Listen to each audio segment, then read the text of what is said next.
Welcome back to Movies TV Mad. You can follow me on Twitter at Movies TV Mad. And welcome for my vision, my fan fiction of my Man of Steel trilogy and beyond. And boy, have I got a treat for you here today. We have a love affair between Colonel Hardy and Faora. We're changing the original Man of Steel movie. We have a whole movie set in the Phantom Zone, and we have the extraction of the Codex that creates a Kryptonian army for Zod. So let's go. So to do this, we have to go back to Man of Steel and change that movie a little bit. So at the end of the original movie, the Kryptonians are defeated. They're sucked into the Phantom Zone. Superman kills Zod because he has no choice. None of this stuff would have happened in my Man of Steel.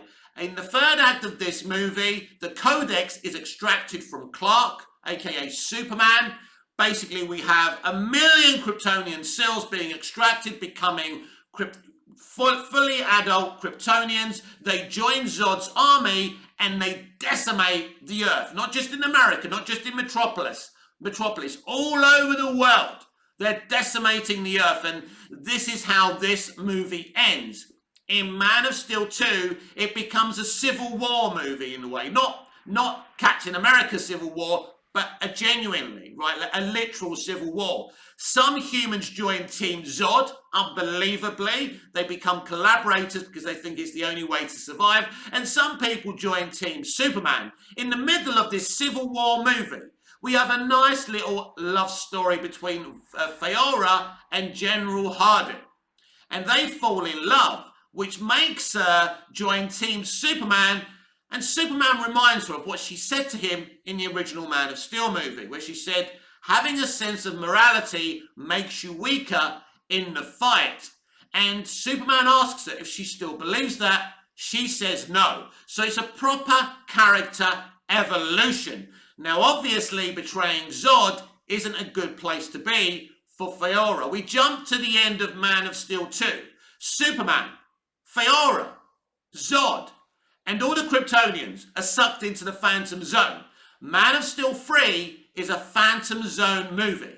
It's a survival movie. And there's all these zoners that Jor-El imprisoned in the Phantom Zone. Once they find out the son of Jor-El is there, they want revenge. So what happens is Zod, Faora, Superman, the rest of the Kryptonians have to unite against the zoners. By the end of Man of Steel 3, everyone escapes the zone, including the criminals that Jor-El imprisoned in the zone. So if we had a Man of Steel 4, it would be Zod, the Kryptonians, and Superman all on the same side, all on the same team, versus the zoners. And I'm sure we could come up with some excellent villains to be part of those zoners. So literally, that's what my Man of Steel 4 would be. And that's my idea for my Man of Steel trilogy and beyond. And I think this was always a good way to go, by the way. This is why I never saw the need to make Superman have no choice but to kill Zod. Killing Zod is not just about Superman killing. You take away not just a great villain, but a great character. And keeping him in the game and continuing the war in Man of Steel 2, where he's extracted the Codex from Kal, and all of a sudden we got like 1 million Kryptonian life forms as Kryptonian soldiers on Team Zod. You have a really exciting movie. It's a civil war. It's a literal civil war. And we go from movie to movie, from chapter to chapter. Each movie has a cliffhanger. I think it would be really awesome. But forget about what I think. What do you think? Do you like my idea of a Man of Steel trilogy and beyond? Please let me know in the comments below. This has been Movies TV Mad. I am Mick, your host with the most. Just ask your girlfriends and your wives. Please like, share, comment, subscribe, hit the notification bell so you never miss this beautiful perfection. And I'll see you again in the next video. Until I see you again, goodbye, au revoir, auf Wiedersehen.